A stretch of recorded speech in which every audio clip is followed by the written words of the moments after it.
All right, welcome to section 1.2b. So we did the first part of 1.2 last time. This is the end of it. The notes are a little bit longer, but yet your work that you need to do on your own is a little bit shorter. So in pre-calculus, we did a lot of stuff with transformations, okay? Transformations will not be quite as important in calculus, well, not nearly as important in calculus, but if you ever need to sketch a graph or determine domain or range, say you want to integrate a function, well, it'd be helpful if you knew if it was above or below the x-axis, then transformations are really good for that. And we'll take our functions that we did last time for homework, and then we can transform them in order to get all of the new graphs. So I tried to separate things into inside, outside, and to show you the difference between what happens when you put different numbers where. So on the outside is the nicer one. On the outside, we are changing things in the y direction. So we are shifting things up and down, we are stretching and shrinking them vertically, we are reflecting over that x-axis. On the inside, these are changes in the x direction. So we are shifting functions left or right, we are stretching and shrinking them horizontally, and we are reflecting over the y-axis. And outside, these are doing exactly what you want them to do. This is the same as what you want, as what you would expect. Right? If we add 2, you would expect it to go up 2, and it actually does.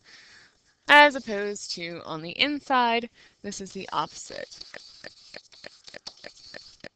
of what you would expect.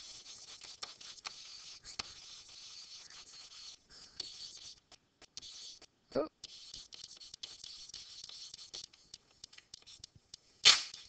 Okay, so opposite of what you would expect. So if we have f of x plus 2, then you would think that it would shift to the right because it has to change in the x direction, but it does not. It goes to the left. Okay, so let's do the outside first, since I already said that that's more straightforward. So f of x, and then we add d to it, then it is going to shift up. F of x minus d, shift down. A times f of x, well, it depends on what a is. If a is greater than 1, then it is going to stretch vertically. If a is between 0 and 1, then it will shrink vertically. And if it's greater than 1, right, well, if it's exactly 1, then obviously my function's not going to change at all. If it's 0, well, then my function just becomes 0 and a constant. And if it's negative, well, then we need to look, well, I totally wrote that wrong. A is between 0 and 1. And if it's negative, then it is going to reflect. So we put that under here, reflect over x-axis. Onto the other side, inside. Okay, so inside parentheses means you're changing from what the x value is. It means it's inside of your parentheses, it's inside of your square root, or maybe it's all in a fraction like this, right? That counts as parentheses as well, right? We're changing just the x value. We're not just changing, the entire function by adding something, just sticking it onto the end of it, as we do with the outside. So f of x plus c, this will shift to the right. Nope, to the left. So we think it's to the right, but it's not. It is to the left. This one is to the right. This one, if a is greater than 1, then it shrinks horizontally. And if a is between 0 and 1, then it will stretch horizontally. And the last one, we reflect over the y-axis. Okay. So like I said, these are still important, but not nearly as important as in pre-calculus. Even and odd functions. An even function is symmetric about the y-axis. So say for example, I have y equals x squared. Okay, if I reflect all of these points over here, over the y-axis, then this one goes over there, that one goes over there, that one goes over there. Okay, and I get the same function. So therefore that is even. And if it's a polynomial, then all you need to do is look at the degrees of all of the terms, and if they're all even, then the function's even. If they're all odd, then the function is odd. If they're alternating, or if any of them are different, then it is neither. Only for polynomials. An odd function is symmetric about the origin. So I can do y equals x cubed. In order to reflect over the origin, you take a point, we reflect it over the x-axis and over the y-axis. Okay, or you can obviously go the opposite direction as well. You could do over the y-axis first and then over at the x-axis. And if all of those points go in the other part of the graph, then that function is odd. An even function has the property that f of negative x equals f of x. In other words, if we plug in negative x every time we see x into the original function and simplify, then you obtain exactly the original function. Okay? An odd function has the property that f of negative x equals negative f of x. That is, if you plug in negative x into the function every time you see x and simplify, you will obtain the opposite of the original function. So if it's written as a polynomial and we plug negative x in everywhere, then all of the signs have to be exactly opposite. Okay, gets a little bit confusing when you start to do a fraction. I'll give you an example. So if I have something like x over x cubed plus 4x to the fifth. Okay. If I plug in negative x every time I see x, then I get negative x over negative x cubed plus 4 times negative x to the fifth. Well, negative x is going to be negative x. Negative x to the third is negative x to the third without the parentheses. And negative x to the fifth was going to be a negative as well because each of those individually are odd. Well, now what do I have? Everything is turned into a negative, but because it's a fraction, I can pull a negative out of the top and out of the bottom. Plus 4x to the fifth. And those cancel, and now my function is even. So be very careful when you have fractions, because remember that those negatives can cancel out. And even though it looks like it's odd, it is in fact even. But if just the numerator or just the denominator were negative, then your function would be odd. And by negative, of course, I mean opposite signs is what they were originally. Identify whether the following functions are odd, even, or neither. So this is very similar to what I was just doing. If I plug in a negative x, I get 1 over this negative x to the fifth. Well, that'll turn into negative x to the fifth. Plus x. Okay, so both of those have changed signs. This is exactly the opposite of what I started with. So therefore this is odd. Next one, f of negative x. So I have, well, I'll just do this all in one step. Negative x to the fifth is negative x to the fifth, getting rid of the parentheses. So I have negative 2x to the fifth plus x. Well, this is interesting because I can bring a negative out in front of everything. Okay. So yes, that's negative everything that I started with, but it's inside of a radical, right? I could rewrite that as square root of negative 1 times square root of 2x to the fifth minus x. So there's my original function. What have I done with it? Did I just multiply it by a negative? No, that's actually I. So this is totally neither. Absolutely neither. Even though it looks like it's odd. Okay, we can't just pull a negative out of the square root of negative 1. Square root of negative 1 is not just negative 1, it's I. Okay, next one, f of negative x equals, well, cosine of negative x, Well, what does cosine look like? We did that last time. Cosine is an even function because everything to the right reflects over to the left. Exactly the same thing, symmetric with respect to the y-axis. So therefore, cosine of negative x is just the same thing as cosine of x, which is my original function, so therefore it is even. And our last question, sine of x minus 1. Okay, this one's a little bit trickier. So sine looks like this, and sine itself is an odd function, okay, because everything to the right, if I reflect it over the origin, it gives me everything to the left. Okay, but if I had just shifted it, well, I'm shifting it to the right one, right? The period of sine of x is 2 pi. Right here to here is 2 pi. So there's no way that when I shift it over, and when I shift it to the right one, that it's going to line up and give me an odd function, right? So half of 2 pi is pi, so right here is pi, which is about 3.14, so it's right here. So my function is just going to shift over to the right a very little bit. Okay, and there is absolutely no way that that is either odd or even, so this is neither.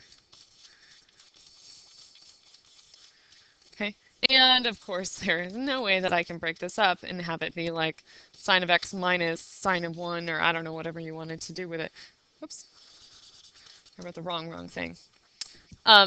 There's no, don't ever do that. Right, we can't just distribute sine like that. That's why your transformations are good. If you can think about you're only moving over, we're moving to the right one, well, that's definitely not going to be odd or even. It has no symmetry. Piecewise functions. For some reason, some of you guys really struggle with piecewise functions, but they're not that bad. Hopefully they won't be too bad.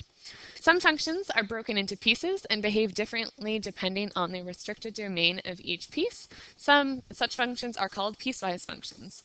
So in this example right here, right, from here to here is defined as one function. From here to here, it's defined as a second function.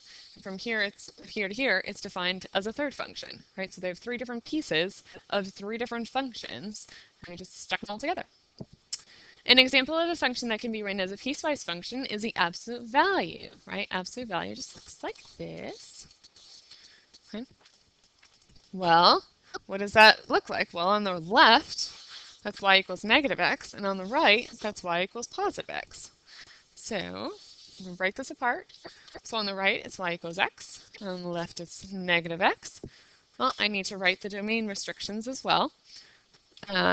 This is when x is greater than 0. This is when x is less than 0. But what about at 0 itself? Well, at 0 itself, it is 0. So I could plug that into the x in my first part, right? I could plug it into x to get 0 there, or negative x. Either way, I would get 0. So I can do greater than or equal to 0 here, or I could do just greater than 0 here, and then less than or equal to here. But I can't do both. So I'm going to put it on the first one because I like positive. And it's positive x. And why not? Next, write a piecewise function for the graph below. So I need to come up with 3 different equations of lines. So this one is going through -2, -1, 0, 0. This one is 0, 2. This is 1, 0, of course. And this is just always -1, so therefore that's just going to be y equals -1, so that part's easy. So let's start writing the piecewise function. Okay, so I'm going to have 3 different pieces to it. And let's do the domain restrictions first, because those are easy. Okay, so the first one exists when x is between, well, -2 and 0. Oops. I need to see what those are. And those are closed-in dots, so between -2 and 0. And the second one is right here to here. I'll use a different color. There we go. And it is open at 0, so 0 less than x is less than or equal to 1, and it's filled in at 1 here. And then my last piece is between 1 and 3, and we are filled in at 3 and not at 1. So 1 is less than x is less than or equal to 3. Okay? You can't exist at two different places, right? Your function can't be defined here and here. So therefore I need it to be less than or equal to 0 at one of them, and then just greater than 0 at the other one. Same thing at 1. Here it's less than or equal to 1. Here it is greater than 1. Okay. Just like my absolute value function, sometimes it makes a difference, sometimes it doesn't, but it only can be defined in one place. Back to red. Okay, so the function of this one here, well, I can already see what my intercept is because it's 0, and I can see what my slope is. I am rising 1 and I'm running 2. So therefore that is y equals 1/2 x plus b is 0, so it's y equals 1/2 x. Next one. Again, I can see that my y-intercept is 2, so I don't have to solve for that. And my slope, well, I'm going down 2 and to the right 1, so therefore my slope is -2. So it's -2x plus 2 for my y-intercept. And the last one is just y equals -1. And of course I did not write y equals in front of each of these because I have one big y equals out here. Y equals a different thing depending on what these domain restrictions are. These will be pretty common because we're talking about limits in calculus, right? Limits from the left, limits from the right. So if I'm talking about the limit from the left, limit as x goes to 0 from the left of this function, well, where are you going to look? Okay, here's 0, but coming from the left, that means it's this interval right here. So coming from the left, I would plug 0 into this function and not this function. So from the left, I would get 1/2 times 0, which is 0. Okay, as opposed to from the right, limit as x goes to 0 from the right. Well, from the right of 0, well, that would be my 0 to 1 interval. Okay, so I plug it into this function. -2 plus, well, 2, yeah, -2x plus 2 equals -2 times 0 plus 2, which is 2. Okay, so therefore that also tells me that the limit as x goes to 0 does not exist because the from the left and from the right are not equal. But we'll do more of that later on in the next chapter. Okay, next up, composite functions. When the range of one function is used as a domain of a second function, we call the entire function a composite function. So I have a lovely little picture at the bottom. Okay, first we do function f to it, and then we take that result, and then we do function g to it, and then we get another thing out of that function. Because of the range of the first function is used as the domain of the second, you must assume the final function has the same domain and range as it would have had if written independently. We will do more with that when we go over more difficult examples in class the next time. We use a notation f of g of x or f of g of x. To describe composite functions, this is read as f composed of g or f of g of x. And that is my phone that I'm turning off.